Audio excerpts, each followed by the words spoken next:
Trump imposes 19% tariffs on Thailand and Cambodia. Washington has decided, imports from Thailand and Cambodia will now be subject to a 19% tariff. This rate is lower than the initially proposed 36%, and slightly more favorable than the roughly 20% applied to their Southeast Asian neighbors. U.S. President Donald Trump had threatened to block trade deals with the two countries unless they ended violent border clashes. Malaysia, which helped negotiate the ceasefire, has also been hit with a 19% tariff. This is the same rate previously announced for Indonesia and the Philippines.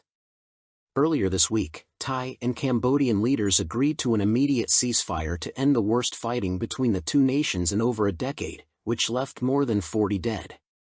However, the truce quickly came under strain, with Thailand accusing Cambodian troops of firing without provocation in violation of the agreement. The new tariffs were announced alongside Trump's decision to keep minimum U.S. tariff rates at 10%, lower than the earlier threat of 15% or more, according to a White House statement. U.S. Commerce Secretary Howard Lutnick said that Washington had reached agreements with Thailand and Cambodia, though he did not provide further details. In recent days, the Trump administration has also announced a 15% tariff on South Korean exports to the U.S., and a 25% tariff on Indian goods. Thailand opens its market to avoid harsher tariffs. In a last-minute effort to avoid heavier punitive tariffs, Thailand offered greater market access for U.S. goods by pledging to eliminate tariffs on 90% of American products. The country also promised non-tariff measures to reduce its $46 billion trade surplus with the U.S. by 70% over 3 years, as well as stricter controls to prevent transshipment of goods produced elsewhere. Before the tariff announcement, Finance Minister Pichai Chunha-Vajira said he expected Washington to impose a rate similar to that of other Southeast Asian nations, around 20%. The United States was Thailand's top export market last year, accounting for about 18% of total shipments. Securing a lower U.S. tariff rate is seen as critical to shielding Thailand's trade-dependent economy from another recession. Growth is already under pressure due to the highest household debt levels in Southeast Asia and weak domestic consumption. Thailand postpones tourist tax amid decline in arrivals. Thailand has postponed the planned 300 baht, about €8, tourist tax until mid-2026 due to falling arrivals and economic difficulties. The tax has been announced, postponed, or scrapped several times over the years. Initially set for 2025, it is now expected in mid-2026, according to the Ministry of Tourism and Sports. The levy aims to fund tourism infrastructure projects and travel insurance. Tourist arrivals have dropped 5% this year to about 17 million, hitting a sector that accounts for 20% of GDP. Factors such as the strong baht, higher airfares, and economic troubles in key markets like China have reduced demand. At the same time, Thailand is upgrading its tourism infrastructure. A new digital entry system introduced earlier this year replaces cumbersome paperwork with faster online pre-arrival registration. Officials say the digital form will improve data collection and streamline processing at airports and border checkpoints, making travel more convenient. Although bureaucracy remains a weak spot, Thailand continues to offer many advantages that keep it among the world's most popular tourist destinations. Thailand's future at risk, education and jobs under threat.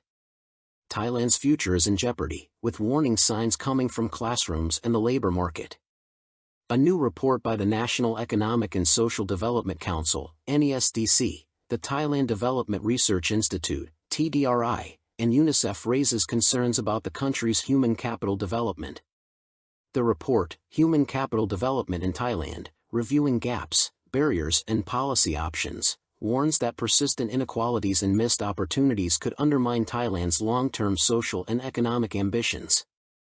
While access to education and basic services has improved, many children and young people still fail to gain the skills, knowledge, and health needed to reach their full potential. Early childhood, access gains, but persistent inequality. Kyung-Sun Kim, UNICEF representative in Thailand, stressed the need to invest in the next generation. Thailand is at a crossroads. The country must address long-term challenges like rapid aging and population decline while seizing opportunities from longevity and the silver economy. But this requires investment in people, especially children and youth. Malnutrition remains a major obstacle for Thai children, with stunting, wasting, and overweight rates still alarming. Only 3 in 4 children aged 24 to 59 months show normal development. Children from low-income families, those without preschool education, and those lacking child benefits are at particular risk. At school age, access to education is nearly universal, but quality is a major concern. Only 42% of second graders have age-appropriate reading, writing, and math skills. The 2022 PISA results confirm persistent underperformance in math, science, and reading. Children in rural areas, non-Thai speakers, and those from poor households face the greatest challenges. Education quality and labor market challenges. While most Thai youth complete compulsory education, many do not continue to upper secondary. Only 59% of Thais aged 25 to 34 have finished upper secondary school. Dropout rates are especially high among boys, students with disabilities, and those from poor or non-Thai households. On the labor market, the picture is equally troubling. Fewer than 3% of employed adults pursue further training after compulsory education, and fewer than 12% express interest in doing so. Even when training is completed, benefits are limited, only 39% find a job afterward. The report highlights a mismatch between education and employment.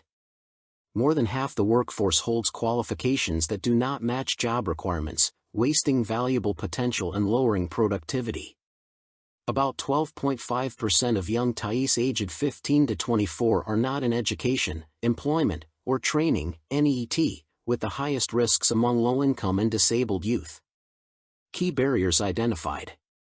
The report cites major obstacles to human capital development in Thailand, including limited social support for low-income families, insufficient support for vulnerable groups, people with disabilities, non-Thai speakers, inefficient allocation of education resources, poor alignment between education, vocational training, and labor market needs, psychosocial barriers such as low motivation, poor mental health, and lack of learning support.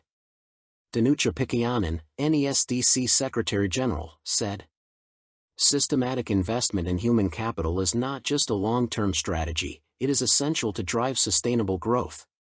EU Ambassador to Thailand David Daly added, "Investing in human capital is crucial to support growth, reduce inequality, and strengthen resilience against future shocks." Recommendations. The report outlines several priorities. Expand inclusive social protection. Tailor education and training to diverse learner needs. Reform resource allocation for equity and efficiency. Align curricula with labor market demands. Increase investment in mental health and student well-being. The evidence is clear and solutions are within reach. What Thailand needs now is bold, inclusive policy action that puts children and youth at the center of social and economic strategies, concluded UNICEF's Kyung-Sun Kim.